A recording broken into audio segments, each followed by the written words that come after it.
everyone, welcome to a comprehensive guide to exercising throughout pregnancy and beyond.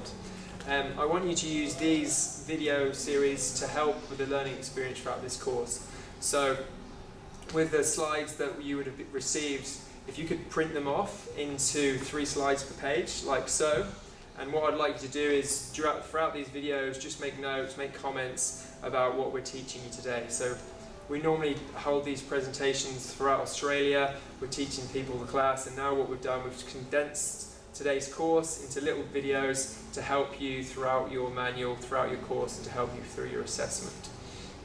The real aims of this seminar is to give you guys the knowledge and the information you need to be able to train your pre and postnatal clients. The first part of the course is to kind of teach you the biological changes that are occurring in the mother, the emotional changes, the postural changes, all these things that are going to be happening to the mother throughout pregnancy.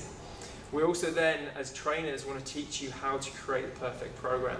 So whilst it's great having all the knowledge, if you as the trainer then can't go and use that or apply that knowledge, it's pretty much useless. So the first half of the day, or the first half of this course, we're going to teach you what's going on in the mother, and then we're going to teach you exactly how to apply it to make sure that you're writing kick-ass programs, safe programs, programs that your client knows they're going to get the most out of it.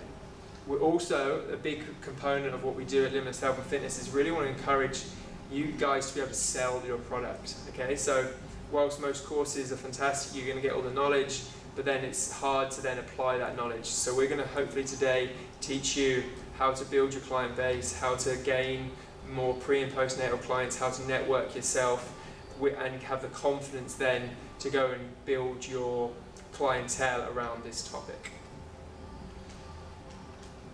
We begin today with kind of a refresher.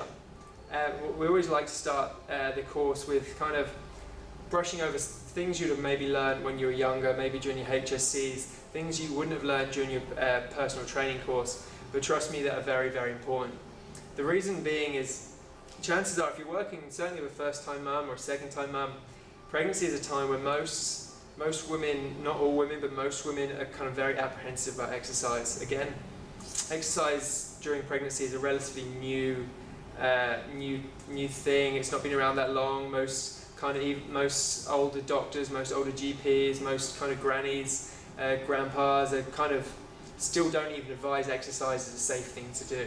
So if you can arm yourself with as much knowledge as you can about why it's safe, why it's good, you're going to give your client the confidence that you really know what you're talking about, and then she's more likely to stay with you throughout our whole pregnancy. But I can guarantee if she can sniff any doubt, or if she says like a biological term that you're not familiar with, then she's going to lose her confidence in you very quickly, and then she might A, not train with you, and B, might not train at all. So it's important that you really cover yourself with as much knowledge as you can on this topic. So these 2 pages are basically highlighting some of the terms that I will come across on a weekly basis. Around 80% of my clients are either pregnant or postnatal, and these terms I'm hearing on a kind of daily, weekly basis. And if I didn't know what they meant, whilst it might not affect my personal training session, it certainly would affect the respect my client has for me. So I would really recommend you guys kind of learning each of these individually. Just make sure you're familiar with them. I'm sure you'd have heard a lot of them. You certainly should know what a C-section is. Most of you should know what a breech pregnancy is, and I'm sure most of you are aware of kind of some of the basic terms. In your manual there is a link to a glossary of terms where there's around 30 exercise, or 30 biological terms that are used during pregnancy, and I'd suggest clicking onto that link and really familiarising yourself with all the different things that your mother might talk to you about. Because trust me, if your client talks and says, I had Branson Hicks contractions last night, and you say, what did that taste like? She'll lose faith in you very quickly, and she'll find another trainer. So guys, I really recommend, before moving on, is just learning all these different kind of words, different terminologies, and then we'll move on to the pregnancy side and the exercise side of things.